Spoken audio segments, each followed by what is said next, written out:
Your father hauled the same dented Weber kettle out to the same scorched patch of grass by the fence every Saturday from Memorial Day to Labor Day.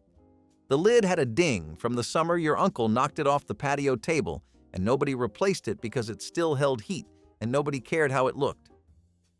He filled the chimney starter with Kingsford, touched a match to a wad of newspaper, and by the time the coals turned ash white, the whole block knew what was coming.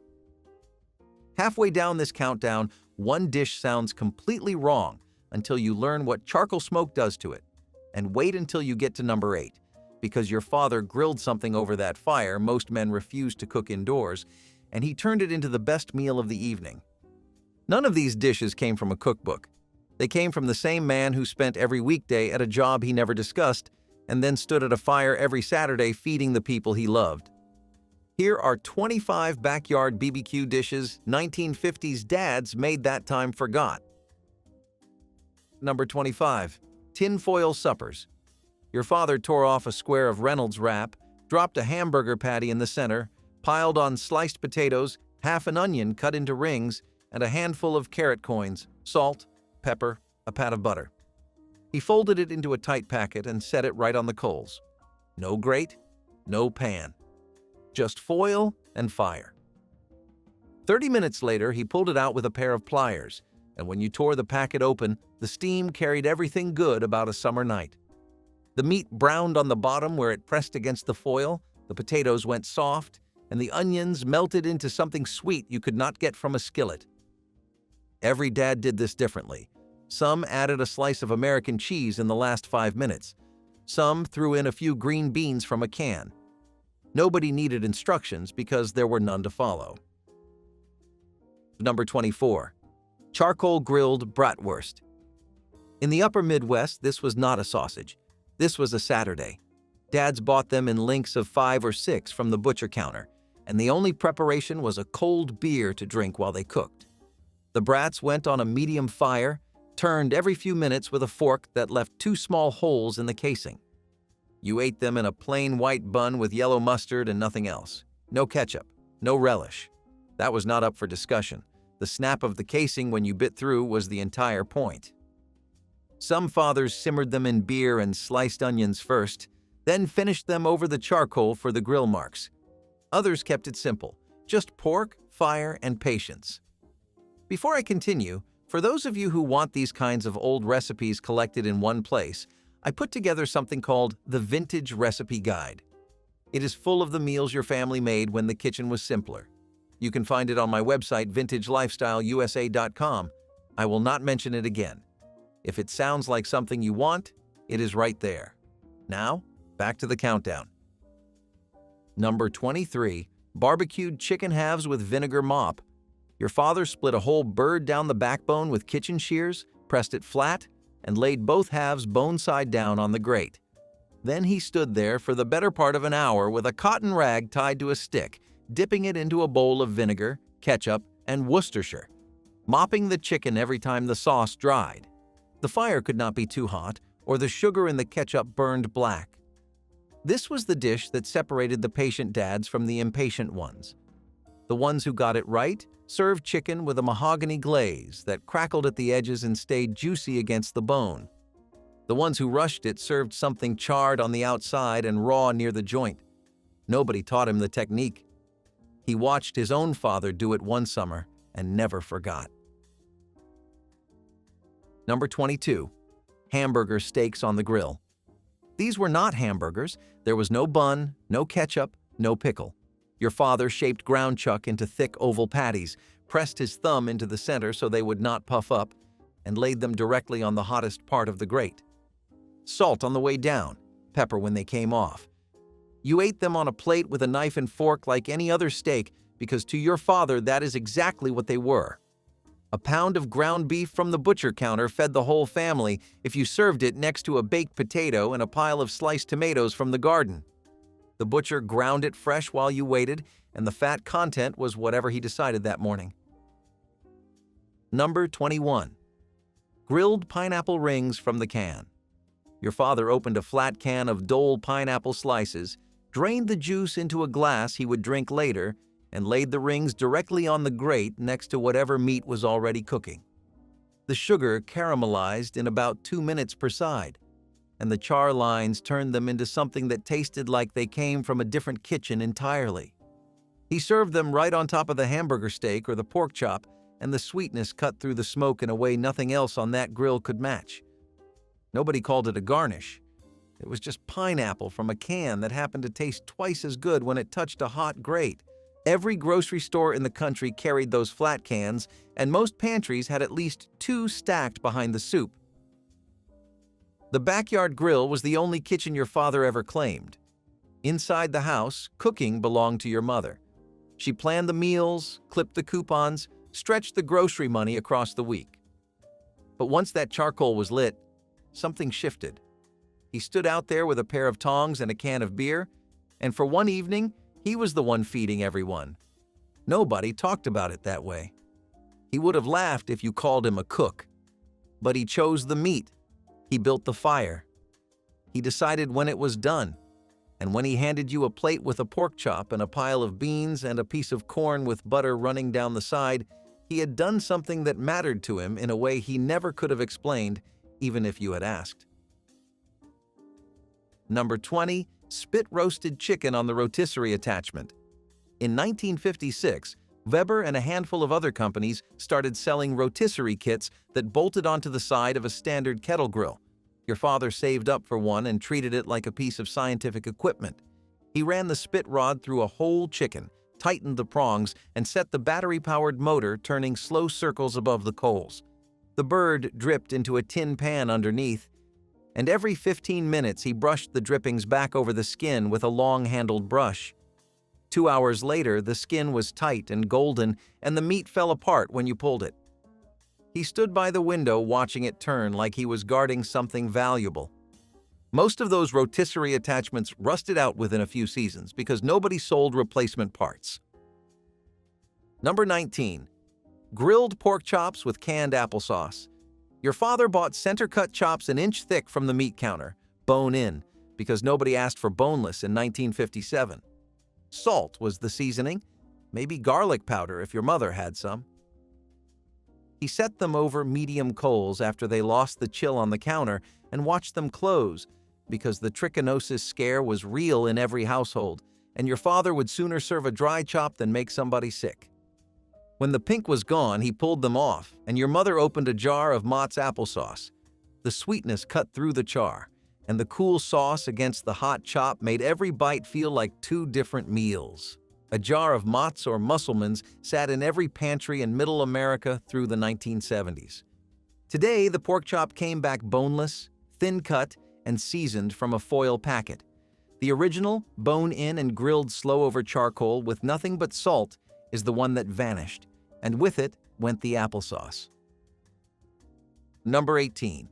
Barbecued beef short ribs. Your father bought these because the butcher practically gave them away.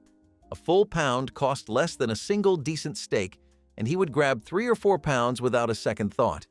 Each piece had a thick cap of fat on one side and a strip of meat clinging tight to the bone, and the whole game was patience.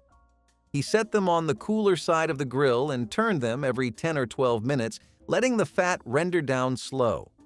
Sauce went on near the end so it glazed instead of burning. When they were done, the bones stuck out at odd angles, and you grabbed them with both hands and gnawed the meat right off. Nobody put short ribs on a nice plate. They were standing-up food, eaten over the grass with sauce on your chin and grease running past your wrists, and nobody caring one bit. Number 17. Knockwurst with sauerkraut from a jar. Knockwurst is the fatter, stubbier cousin of the hot dog, and in the 1950s, every German-American neighborhood had a butcher who made them fresh. Your father bought them by the pound and grilled them whole until the casing split and the fat bubbled through the crack. He served them on a plate, not a bun, with a cold spoonful of Clausen or Silverfloss sauerkraut straight from the jar and a stripe of brown mustard. This was not fancy food. It was food your grandfather ate, and his father before him. The Knockwurst disappeared from most grocery stores by the 1980s, replaced by kielbasa and Italian sausage links. You can still find it in a few places if you look, but the fresh ones from the neighborhood butcher are gone for good. Number 16. Warm potato salad with bacon drippings. This was not the cold mayonnaise version from the deli counter. Your father kept a cast iron skillet on the side grate while the meat cooked, and when the bacon was done, he crumbled it over a bowl of warm sliced red potatoes, then poured the hot drippings right on top along with chopped onion, a splash of cider vinegar, salt, and a pinch of sugar. The whole thing came together while the coals were still glowing. By the time the ribs were ready, the potatoes had soaked up the fat and the vinegar and turned into something rich and tangy that no cold deli version could touch. He made it the same way every time, standing at the grill with tongs in one hand and a wooden spoon in the other. Every family in Pennsylvania, Ohio, and Indiana had a version. The German families called it Kartoffelsalat. Everyone else just called it the good potato salad. Number 15. The Saturday night T-bone. Once or twice a summer, your father splurged on T-bone steaks. He brought them home wrapped in white butcher paper, and the whole family knew what was coming because he built the fire an hour earlier than usual and did not let anyone near the grill. The coals had to be white hot. He laid the steaks down and did not move them for 4 minutes, then flipped once. He seasoned them with nothing but salt and coarse pepper, and he refused to hear of anything else. A T-bone ran about 89 cents a pound in 1958, and 2 steaks fed a family of 4 if you divided them right. He cut the strip side for himself and your mother and gave the kids the tenderloin side. Nobody explained that arrangement. You just noticed years later that your father always took the bigger piece with the bone and you got the smaller piece that was somehow more tender. He was splitting a luxury cut so everyone ate well and he never said a word about it. There is something most people forget about the 1950s backyard. The grill was not a hobby. It was not a lifestyle or a brand identity. Your father did not own a cookbook about smoking or curing or anything with the word artisanal on the cover. He owned a grill because the hardware store sold one for $8, and standing outside in the evening with a cold drink was better than sitting inside watching the same 3 channels on the television. But something happened out there that nobody admitted at the time. It was the one meal he made from start to finish without asking for help, without following instructions, without deferring to anyone. He chose the cut. He built the fire. He stood over it. And when it was done, he fed you. That is not a small thing for a man who spent the whole week at a job he never once talked about at the dinner table. Number 14. Barbecued meatloaf cooked on the grate. This sounds wrong until you have tasted it. Your father took the same meatloaf mixture your mother made during the week, shaped it into a flat oval 2 inches thick, and set it directly on the grill grate over medium coals with the lid down. The smoke formed a bark on the outside, almost like a brisket, while the inside stayed soft. After 40 minutes, he brushed the top with ketchup and brown sugar, closed the lid for another 10, and the glaze turned dark and sticky. You sliced it at the table and ate it between 2 pieces of sandwich bread with brown mustard and a thick round of raw onion. It happened because your mother handed him the mixture through the back door while he was already at the grill. Once he tried it, the oven version stopped making sense. Meatloaf itself fell out of fashion by the 1980s, but in 1957, a grilled one fed 5 people for under $1 and tasted better than anything at the diner in town. Number 13. Pit beans in a cast iron pot. Your mother started with a can of pork and beans, stirred in brown sugar, mustard, a chopped onion, and laid a few strips of raw bacon across the top. Then the pot went outside. Your father set the cast iron Dutch oven on the grate next to the meat, or sometimes right in the coals, and let it cook for hours while he handled everything else. The beans bubbled slow and low, the bacon rendered down and crisped, and the smoke from the charcoal seeped through the lid and stained the sauce. By the time they came off, the liquid had cooked down to a thick glaze and every bean had turned dark from the sugar and the fire. You could not get this from the oven. The charcoal did something no electric range ever could. Number 12. Corn on the cob buttered with the stick. Your father pulled the husks back, stripped the silk with his hands, and laid the ears directly on the grate. He turned them with his bare fingers even though they were too hot to hold. When the kernels blistered and the tips started to brown, he pulled them off and your mother handed everyone a stick of Land O'Lakes still in the wax paper sleeve. You rolled the hot corn right over the butter, and it melted in a river down the cob and dripped onto your plate. Salt from the shaker on the picnic table. That was it. No lime, no chili powder, no garlic butter, because those things did not exist in most American kitchens in 1956. A dozen ears cost almost nothing when the season was right, and you ate 2 or 3 before the meat was even done. Number 11. Whole trout wrapped in foil. If your father fished, and in the 1950s most fathers did at least once or twice a summer, the trout came home whole. He cleaned it at the sink, stuffed the cavity with sliced lemon and a pat of butter, wrapped the whole thing in foil, and set it on the grill for about 20 minutes. When he opened the foil at the table, the steam smelled like the lake, and the flesh pulled away from the bones in clean white flakes. He never learned it from a card or a book. His own father showed him once at the bank of a creek, and once was enough. The trout was usually rainbow or brown, caught that morning from a creek or a stocked pond within driving distance. Nobody bought trout from a store. If you did not catch it yourself, you did not eat it. That went without saying. Number 10. Thick grilled onion slices. Your father cut a yellow onion into rounds at least half an inch thick, brushed them with whatever cooking oil was in the kitchen, and laid them flat on the hottest part of the grate. The edges charred black and the centers turned sweet and translucent. He stacked them right on top of the meat, 2 or 3 rings high, and the juice ran down into the hamburger steak or the pork chop and mixed with the drippings. Nobody ordered grilled onions at a restaurant in 1955 because restaurants did not serve them that way yet. This was backyard invention, the kind of thing a man figured out because he liked onions and he owned a grill and nobody was going to stop him. What happened at that grill every Saturday was never written down. There is no photograph album dedicated to it. Nobody filmed it on an 8mm camera the way they filmed birthdays and Christmas mornings. It was too ordinary to document. Your father standing at a Weber kettle in a pair of old shorts, turning a pork chop with a bent fork, while your mother set paper plates on the picnic table and you ran through the sprinkler until she called you over. None of it felt important then. But the food that came off that grill was the only cooking your father ever did, and it tasted different because of that. Not always better. Sometimes he burned it. Sometimes the chicken was raw near the bone. But he made it, and he served it. And for 30 years it was the taste of every summer Saturday you can remember. Number 9. Grilled thick-cut bologna steaks. Your father bought the bologna in a whole chub from the butcher counter, not sliced thin for sandwiches. He cut rounds an inch thick and scored the edges with a paring knife so they would lay flat on the grate instead of curling into bowls. The coals did the rest.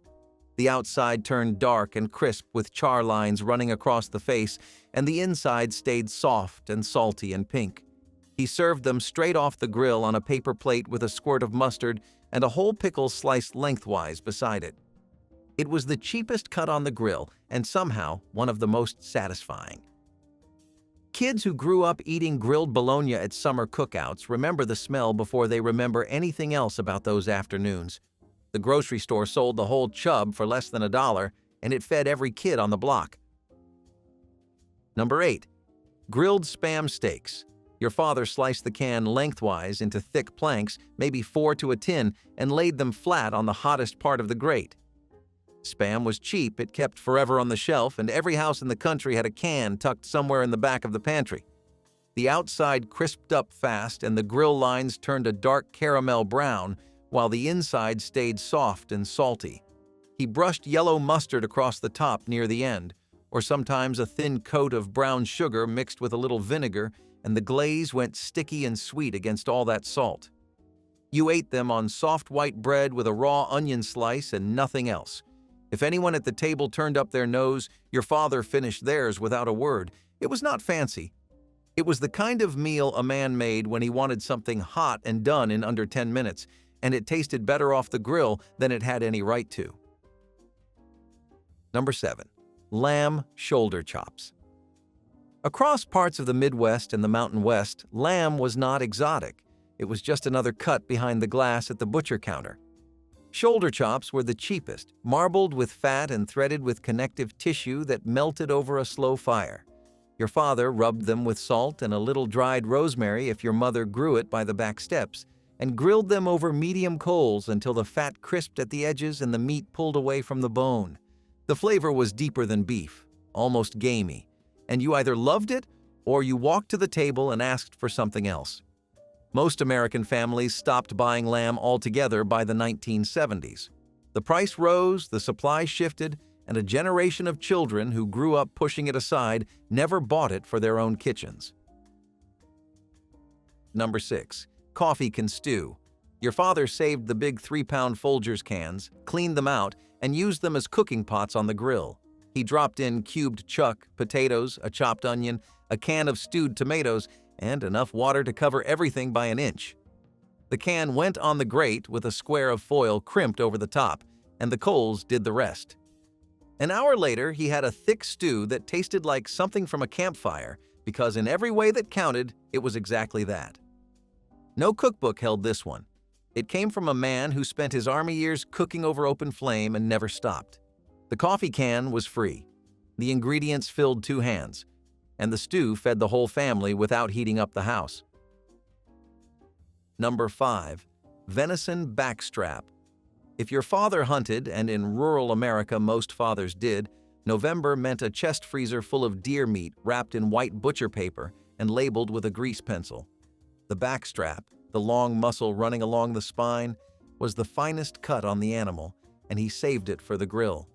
He sliced it into medallions about an inch thick, seasoned them with salt, pepper, and a little garlic, and cooked them fast over high heat.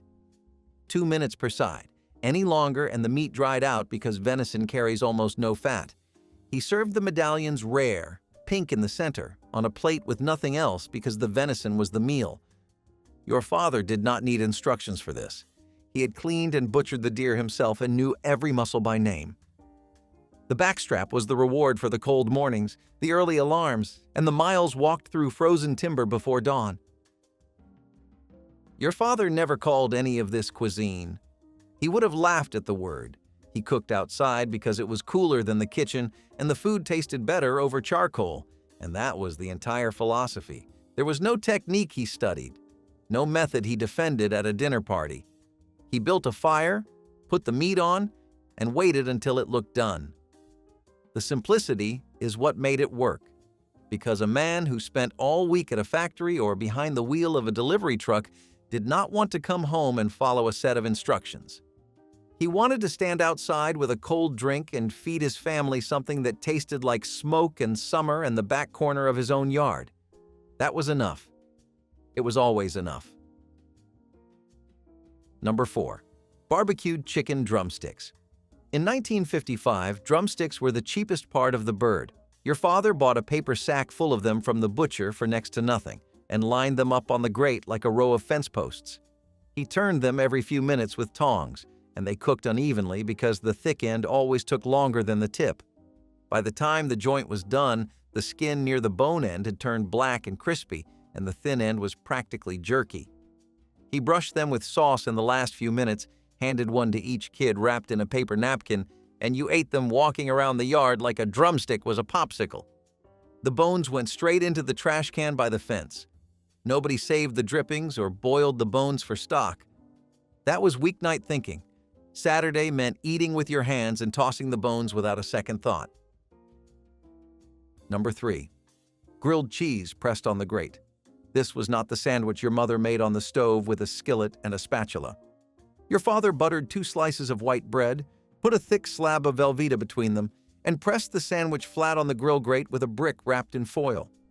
The bread picked up the char lines and the smoke, and the cheese melted out the sides and dripped into the coals where it sizzled and popped. It tasted nothing like the stovetop version. Darker, smokier, a little bit burned on the edges in a way that made you eat faster. He made these as a side for the kids while the real meat cooked for the adults. You did not figure out until years later that the grilled cheese was actually the best thing that ever came off that grill. Number 2. Ham steaks glazed on the grill. Your father picked up a center-cut ham steak an inch and a half thick from the meat counter, bones still in the middle. He stirred together dark brown sugar, ground mustard seed, and a splash of cider vinegar in a bowl brushed it across both sides, and laid the steak directly over the coals. The sugar hit the heat and started to bubble and blacken at the edges while the meat took on a smoke flavor it never got in the oven. He flipped it once, brushed on more glaze, and let it finish until the fat around the bone rendered down and the whole thing glistened. A single ham steak fed 2 adults and still left enough for a kid to pick at the bone. The glaze turned sticky and almost burnt in places, and that was exactly right. It was a slab of cured pork, a spoonful of sugar, and an open fire. That was how your father closed out a summer evening. Number 1. The end-of-night hamburger. After everyone else had eaten and the paper plates were in the trash, your father put one last patty on the dying coals. It was always the final thing he cooked. The charcoal had turned white and was breaking apart, and the grill was barely hot enough to do the job.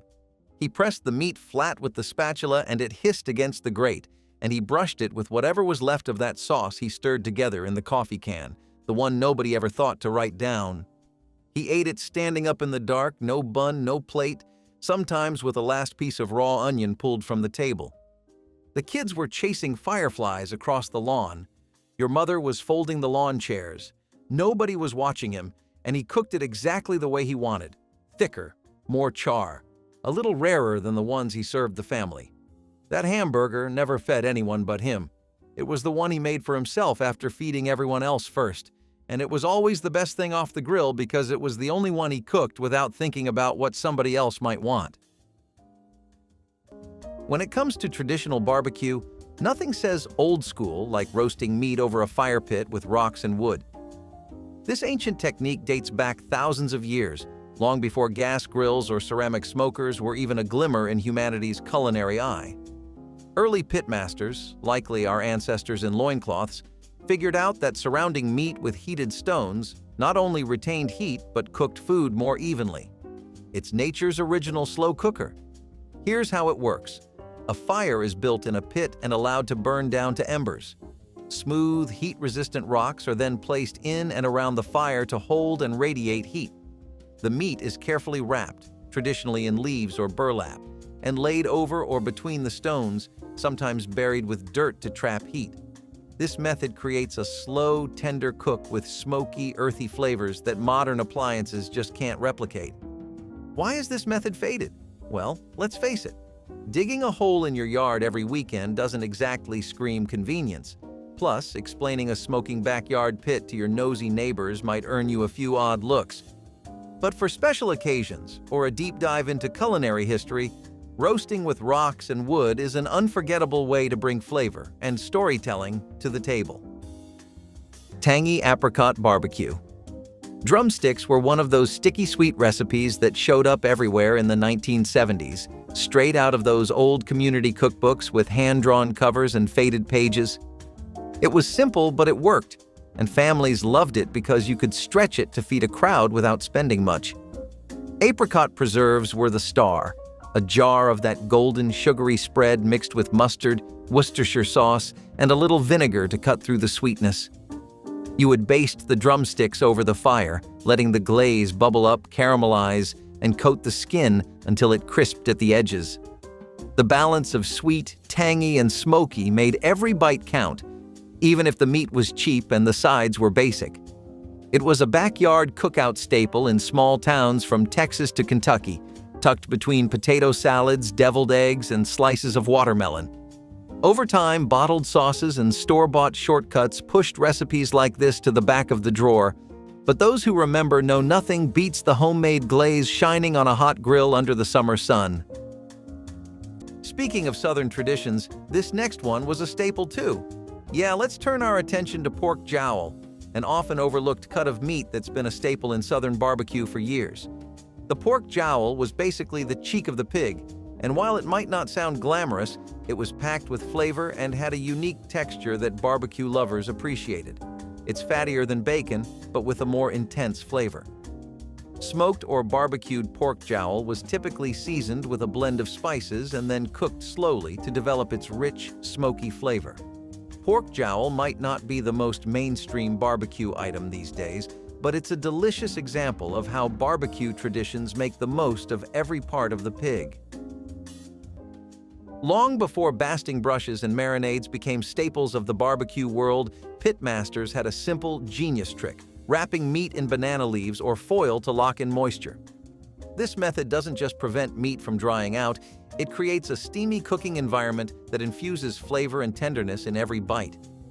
Banana leaves, still used in traditional cuisines like Mexican, Filipino, and Hawaiian cooking, bring more to the table than just moisture retention. They add a subtle herbaceous aroma to the meat that's downright irresistible. Think of it as Mother Nature's flavor enhancer. Plus, they're biodegradable, making them a planet-friendly alternative to foil. Foil, which became popular in mid-20th century America, offers convenience and versatility. It seals in juices while keeping seasoning and marinades from escaping. But let's be honest, it lacks the pizzazz of banana leaves. Wrapping a brisket in foil is practical, but wrapping it in banana leaves? That's a conversation starter. So why has this technique faded in popularity? Modern grills and smokers are so precise that people often skip the extra step. But here's the thing: wrapped meats don't just cook, they transform. Whether it's foil or banana leaves, this method guarantees your meat stays as juicy as your favorite punchline.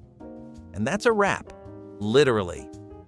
Green tomato relish for barbecue sausages was the kind of backyard side dish you only found if you were lucky enough to have a neighbor with a good garden and an old cookbook. Those tangy, underripe tomatoes were chopped, tossed with onions, peppers, vinegar, and a little sugar, then simmered down into a chunky, bright relish. It was the perfect topping for grilled sausages, adding sharpness and a bit of sweetness to cut through the fatty meat. Every summer, families would can jars of the stuff, filling their shelves with row after row of bright green preserves. It was a backyard barbecue essential in small towns, where people made their own sauces, sides, and toppings from whatever they grew. Over time, garden relish disappeared from most tables, replaced by bottled condiments and grocery store shortcuts. But for those who knew, there was nothing quite like biting into a smoky sausage with that crisp, tangy relish on top. It was homemade pride in every spoonful. All right, let's talk about something a little more dignified: venison. Now, we're not talking about Bambi here, people. We're talking about grown-up deer meat. In hunting communities, barbecued venison was once a prized delicacy. Imagine the satisfaction of bagging a deer, bringing it home, and then turning it into a smoky masterpiece. It was not just a meal. Barbecued venison offered an experience. Venison's unique taste made it a standout choice for barbecue lovers looking to break away from the usual fare. It was typically marinated in a mixture of spices and herbs to complement its natural flavor. The best part? It is lean and packed with protein. Fitness freaks would have loved it if it was on the menu still. Calls for a comeback, don't you think? Grilling on a cedar plank was once the pinnacle of sophistication in outdoor cooking. Picture it: a beautifully filleted salmon or a seasoned chicken breast resting on a smoldering slab of cedar, absorbing that rich, smoky aroma as it cooked. It wasn't just a way to make food, it was a way to make a statement. In the mid-20th century, this technique was all the rage at backyard gatherings. Cedar planks added a unique flavor and acted as a buffer between the food and the flames, preventing overcooking or burning. Today, cedar plank grilling is more of a niche practice, often reserved for culinary enthusiasts who enjoy experimenting with old-school methods. Well, convenience struck again. Pre-seasoned meats, non-stick grill mats, and high-tech gadgets took center stage, pushing the humble cedar plank to the sidelines. Let's face it, soaking a wooden board for hours before grilling doesn't exactly scream weeknight dinner. That said, cedar plank grilling is still a gem for those willing to try it. The oils in the cedar wood infuse the food with a flavor that's hard to replicate. Just make sure you're using untreated cedar, unless you're into the taste of chemicals. Apple cider and brown sugar pork chops were a taste of Appalachian mountain cooking that somehow slipped away over the years. Thick, bone-in pork chops marinated in tangy cider and dark brown sugar until the meat soaked up every bit of sweet, sour goodness. Then they hit the grill, sizzling and caramelizing at the edges, filling the air with that unmistakable smoky, sugary scent. Families in the Ozarks and Appalachians used this recipe as a way to turn simple pork into something worth gathering around for. The cider kept the meat juicy, the sugar crisped up the edges, and every bite tasted like home. You would find it in old regional cookbooks, tucked between pages stained with grease and thyme. But like so many recipes from those days, it faded away, replaced by bottled marinades and store-bought flavor. Funny how the best meals sometimes vanish without anyone noticing. Let's start with something a bit more refined. I mean, barbecued mutton. Yes, you heard me right. Now, I know what you're thinking. Mutton? That's like the grandpa of lamb, right? Well, you're not wrong. In the good old days of Kentucky, mutton was the king of the barbecue. People would gather around the pit, salivating over the promise of tender, smoky mutton. Imagine a juicy, tender roast, slow-cooked over an open flame until the meat is fall-off-the-bone tender. Sounds pretty amazing, right? In the bluegrass state, barbecued mutton was the star of local fairs, family gatherings, and any event where people wanted to impress their guests with something a little different. The secret to this dish was the special rub and barbecue sauce, which combined tangy vinegar and a touch of sweetness. Nowadays, finding barbecued mutton is like finding a needle in a haystack.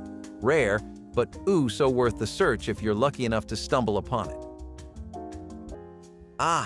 Beer can chicken, the method that combined two of life's greatest pleasures, chicken and beer. This quirky technique, which gained popularity in the 1960s, is a true testament to human ingenuity, or perhaps to how much we love a cold one during a barbecue. Here's the premise. A whole chicken is propped up on a half-full can of beer, and the combination of indirect heat and steam from the beer creates a perfectly moist, juicy bird with crispy skin. It's the barbecue equivalent of a chicken spa day. The magic behind beer can chicken is simple. As the beer heats up, it creates steam that cooks the meat from the inside out, while the can helps the chicken stay upright, allowing even cooking. The result is moist, flavorful meat that falls off the bone with a little extra pop from the beer-infused steam. However, the rise of more sophisticated grills and smokers has seen this fun method fade into the background. It's been replaced by spatchcocking, rotisseries, and other high-tech techniques. But let's be honest, there's something undeniably fun about balancing a chicken on a can. And who doesn't enjoy the notion of cooking and drinking at the same time? So, next time you fire up the grill, consider reviving this nostalgic technique. After all, what's better than dinner and a drink all in one? Ginger and soy barbecue ribs were one of the earliest international twists to hit backyard grills, showing up in 1980s cookbooks when home cooks started experimenting with Asian-inspired flavors. These ribs were marinated in soy sauce, ginger, brown sugar, and garlic, then slow-cooked over open flames until sticky, smoky, and packed with sweet, savory punch. It was different from the heavy tomato-based sauces people were used to, but the flavor caught on fast. You would find these ribs at cookouts, block parties, and backyard potlucks where adventurous neighbors wanted to show off something new. The soy glazed the meat, the ginger cut through the fat, and the whole thing crackled on the grill, filling the air with a scent that turned heads. It felt a little daring, a little fancy, but it was still cheap enough for everyday folks to throw together. Over time, flashier sauces and trendy fusion recipes buried this old-school favorite. But the memory of ginger soy ribs on a summer grill still lingers for those who remember the first time they gave it a try. Now, squirrels aren't the only bushy-tailed animals on the list, because barbecued rabbits were the talk of the town in the early 20th century. In rural areas where game meat was more common than store-bought cuts, rabbit was a go-to option. Think of it as a tender, flavorful rabbit marinated in a tangy sauce and then grilled to perfection. It's like the barbecue equivalent of a Sunday roast, but with a bit more pizzazz. The barbecued rabbit was often seasoned with a blend of herbs and spices that set it apart from other barbecue options available. Rabbit barbecue wasn't as exotic as a squirrel, but it was still pretty uncommon. It was a staple in many rural barbecues. People would gather around the pit, sharing stories and swapping rabbit recipes. But as times changed, so did tastes. It's a shame, really. I mean, low fat, high protein, and finger-licking delicious. What's not to love? Once upon a time, adding a pan of water inside the grill was a go-to trick for barbecue enthusiasts. This clever technique helped maintain moisture, stabilize temperature, and prevented those dreaded dry briskets or parched pork chops. It's the original moist maker. And it works like a charm. The water in the pan evaporates as the grill heats up, creating a humid cooking environment. This trick keeps the meat juicy and also helps regulate temperature by absorbing and evenly distributing heat. It's like having a built-in humidity control system, only without the bells and whistles of modern gadgets. This method is especially handy for low and slow cooking, where meats spend hours on the grill. Think of it as giving your ribs a relaxing sauna session. And the best part? It's as simple as filling a disposable pan with water and placing it beneath the grates. Some pros even add aromatics like herbs or citrus to the water for an extra flavor boost. So why did this trick fall out of favor? Newer grills and smokers come with advanced features that offer precise control over temperature and moisture, making the humble water pan seem a bit old-fashioned. But for anyone using a classic charcoal or basic gas grill, this trick is an unsung hero. Mustard slaw, pulled pork sandwiches, were the unsung heroes of church picnics and family reunions down in the Carolinas. The pork itself was slow-smoked, pulled apart, and soaked in that tangy, vinegary sauce the region was famous for, but the real magic came from the mustard slaw piled high on top. Bright yellow, sharp, and crunchy, it cut through the richness of the meat and added just the right kind of bite. You did not need much else. A soft bun, a heap of pulled pork, and that mustard slaw turned a simple sandwich into something unforgettable. It was cheap to make, easy to feed a crowd, and somehow always managed to disappear first from the food table. Old cookbooks from South Carolina to Tennessee carried versions of this recipe, handwritten in the margins or tucked between yellowed pages. Over time, fancier toppings and bottled coleslaws replaced that bright, homemade mustard slaw, and the classic pulled pork sandwich lost a little of its character. Funny how the best flavors often get replaced by convenience. Let's talk about a meat that's making a comeback, but was once considered a novelty: buffalo. Back in the day, smoked buffalo was a rare treat. It was tough, gamey, and had a strong flavor that wasn't for everyone. But as people started to appreciate more adventurous flavors, buffalo made a comeback. While it's still not as popular as beef or pork, it's definitely gaining ground. It was a popular choice for those who wanted to try something a little different and show off their culinary prowess. They're still rare to find, but if you ever come across smoked buffalo on a menu, it's definitely worth giving it a try for a taste of barbecue history. Before seasoning blends and rubs-filled spice racks, smoked salt was the secret weapon of old-school barbecue enthusiasts. This simple but powerful ingredient adds a depth of smoky flavor to meat even before it hits the grill. It's like giving your steak a head start on the flavor race, and trust me, it's always a winner. Smoked salt is made by slowly smoking coarse sea salt over wood, allowing it to absorb rich, smoky aromas. Depending on the type of wood used, like hickory, applewood, or mesquite, the flavor profile can range from subtly sweet to boldly earthy. It's essentially a campfire in crystal form. This technique was particularly handy before smokers and wood chips became mainstream. Back then, if you wanted smoky flavor, you didn't have fancy gadgets. You had smoked salt. A sprinkle on a steak or pork chop before grilling infused it with that signature barbecue taste, even over a plain charcoal fire. So why has smoked salt taken a back seat? The rise of pre-mixed seasonings and rubs pushed it out of the spotlight. But here's the twist. Smoked salt is making a quiet comeback among flavor purists. It's versatile and natural and elevates meats without overpowering them. Peanut butter barbecue sauce for chicken legs was one of those Depression-era inventions that sounded strange but made perfect sense when you tasted it. Down in Georgia, families struggling to stretch their meals turned to pantry staples to make the most of what little they had. Peanut butter was cheap, filling, and packed with flavor, so it ended up in everything, even barbecue sauce. Mixed with vinegar, sugar, and spices, it coated grilled chicken legs with a rich, nutty glaze that somehow worked like magic. The sauce caramelized over the fire, leaving those legs sticky, smoky, and unforgettable. Folks might have raised an eyebrow the first time they heard about it, but after one bite, they were hooked. It became a quiet staple in small towns and farm cookouts, disappearing only when bottled sauces and new recipes pushed the old tricks aside. But for those who remember the smoky sweetness of peanut butter barbecue, it never really left. The Southern loved making use of every part of the pig, and this next one was no exception. I'm talking about chitterlings or chitlins. These are the intestines of the pig. And while they might not be the first thing that comes to mind when you think of barbecue, they've been a beloved part of Southern barbecue culture for generations. Barbecued or smoked chitlins are prepared by thoroughly cleaning and cooking the intestines until they're tender and flavorful. The key to making chitlins enjoyable is all about seasoning and preparation, turning what might seem like an unusual ingredient into a delicious barbecue treat. Now, I'm not saying everyone will love them, but they definitely have a loyal following.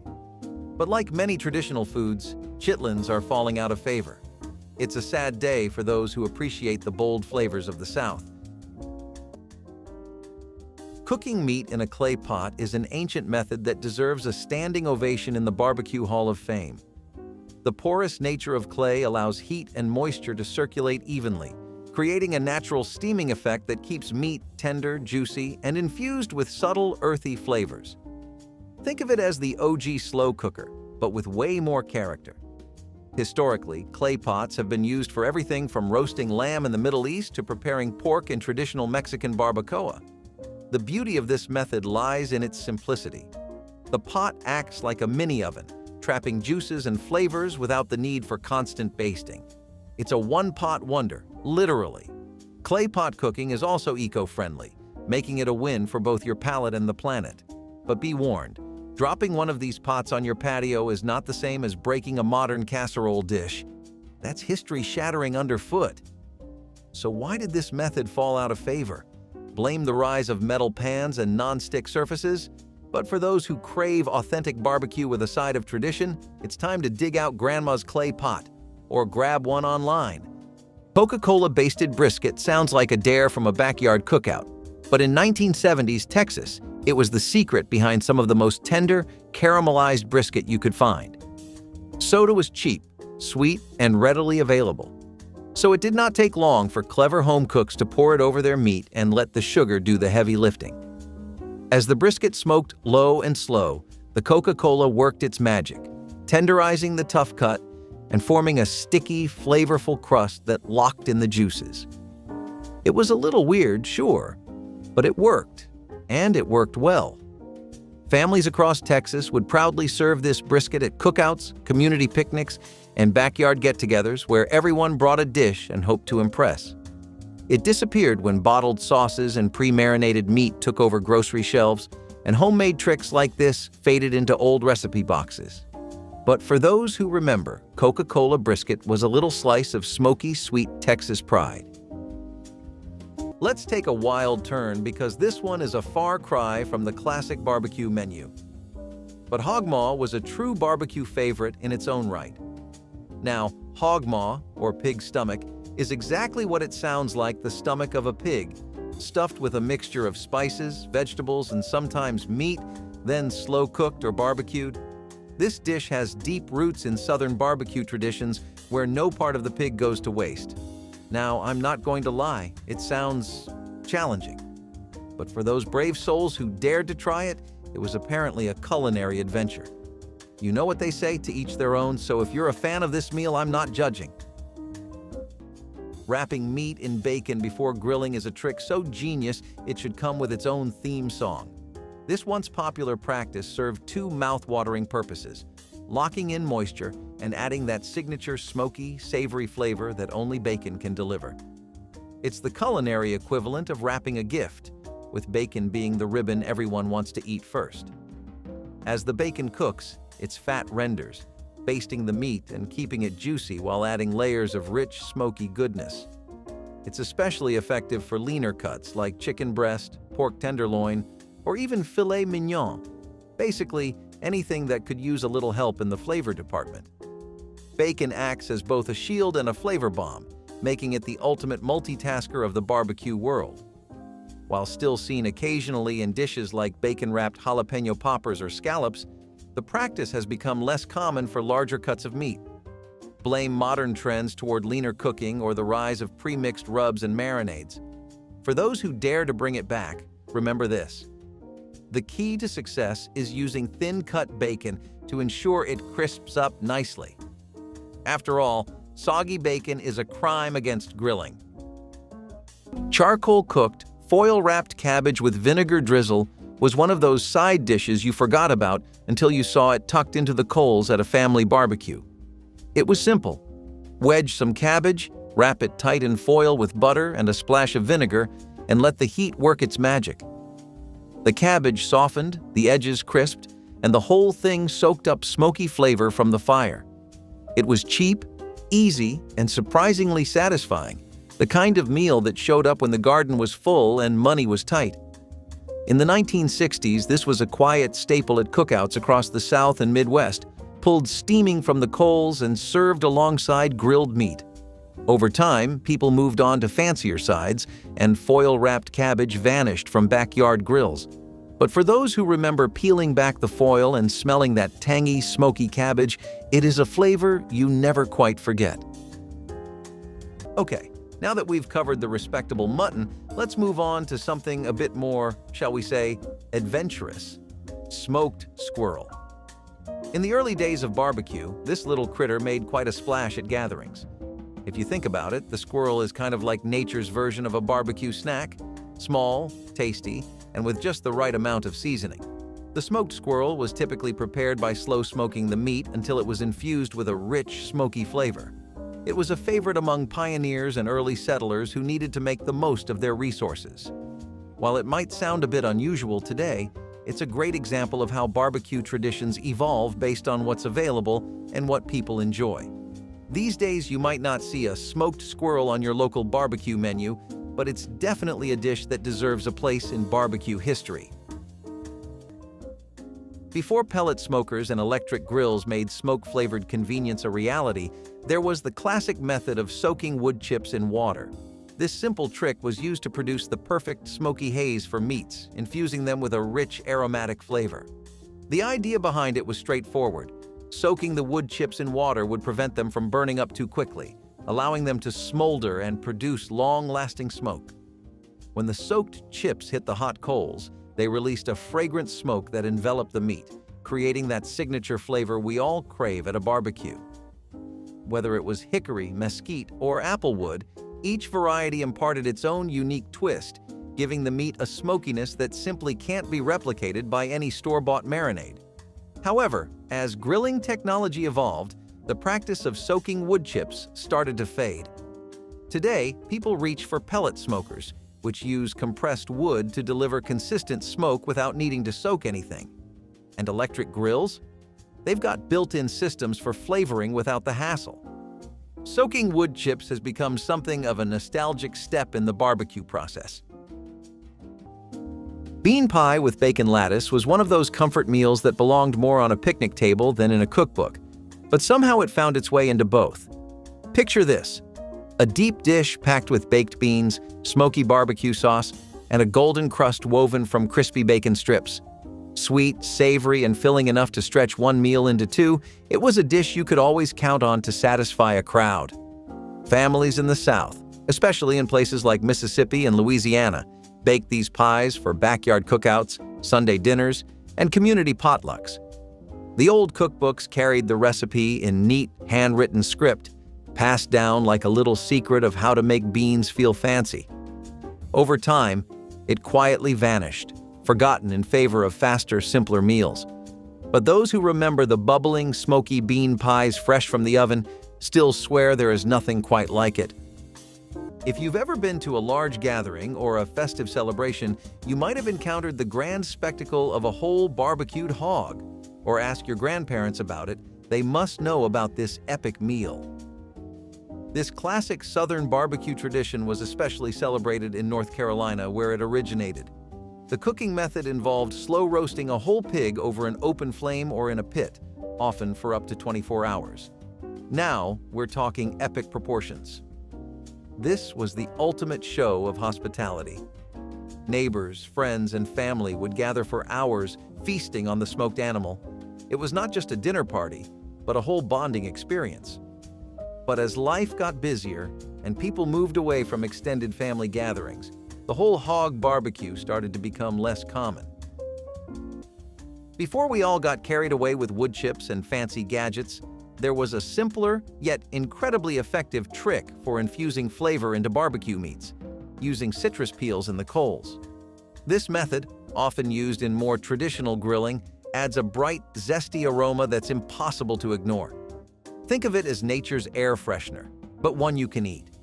After enjoying your citrus fruits, save the peels and toss them onto your hot coals.